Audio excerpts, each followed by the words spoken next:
Salma Yaqoob elected as the first Muslim woman in a British Cllr to the next general election.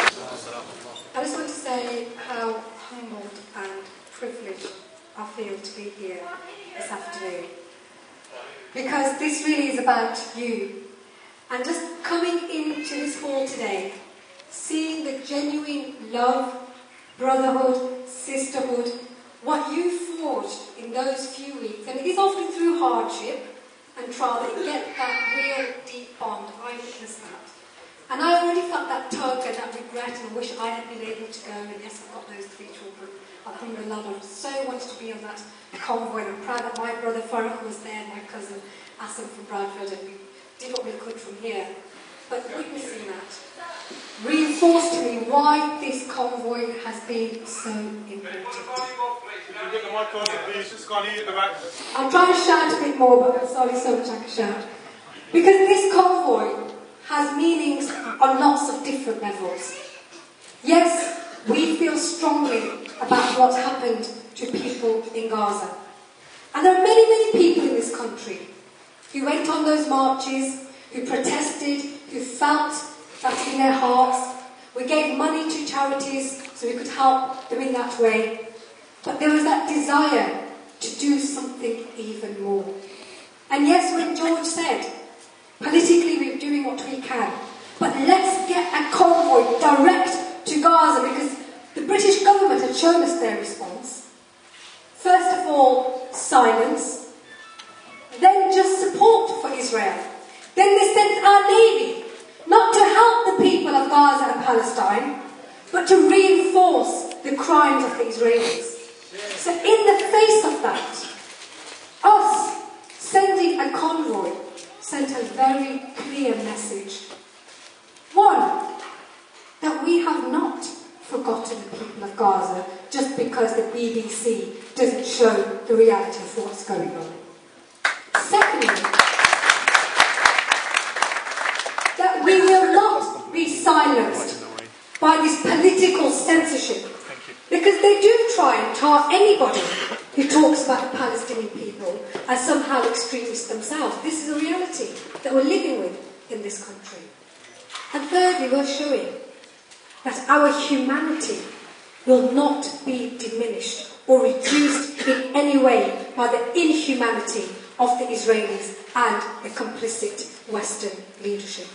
And you have done all of this by going there directly, leaving your families, leaving your work, and in such a short period of time, making this historic journey. And I don't use this word lightly.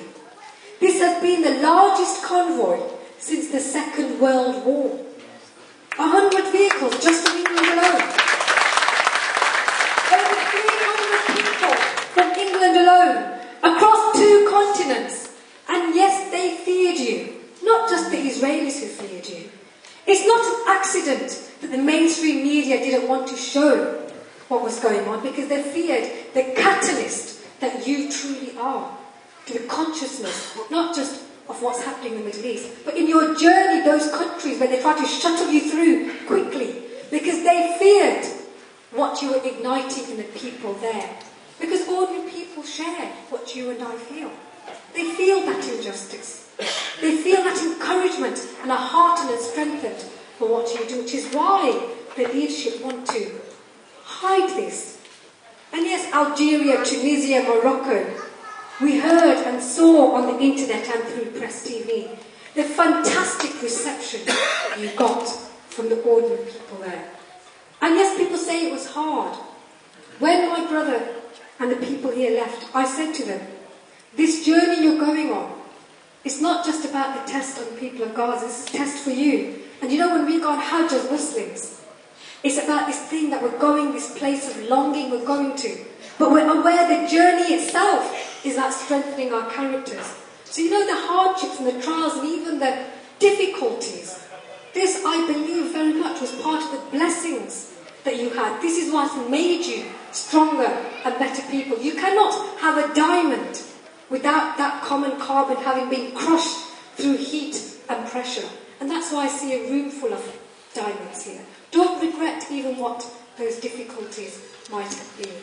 And that that's, I think, the basis of the real achievement that I see here before us. We saw the leadership of Falana Zahir. You know, you are emotionally and spiritually stronger because of the trials that you have been through. And you are now coming back. This is just the beginning of the welcome. You are heroes. We want you to have this reunited feeling that you have here today. We want to build on this. We want to have bigger gatherings where the community as a whole can see what you've achieved, and that link that we have with the Palestinian people, inshallah, which is even more deep and even more strong because of the witnesses that you are and inshallah will continue to be. So this is just a springboard, a beginning, a very, very important beginning. And I just want to say how proud I am of you, and inshallah you should be proud. This is not about not being humble. There is genuine reasons to be proud of what everybody here has achieved. So thank you to everybody who supported, who gave their money, who gave the encouragement, who made those prayers, and most of all, thank you, each and every person. And those 17 women on the convoy, and yes, we've heard stories about the tea, Yvonne, but when the Egyptian police came and physically attacked, Sister Yvonne was there in the middle, giving it right back. So we will not be broken. United we stand.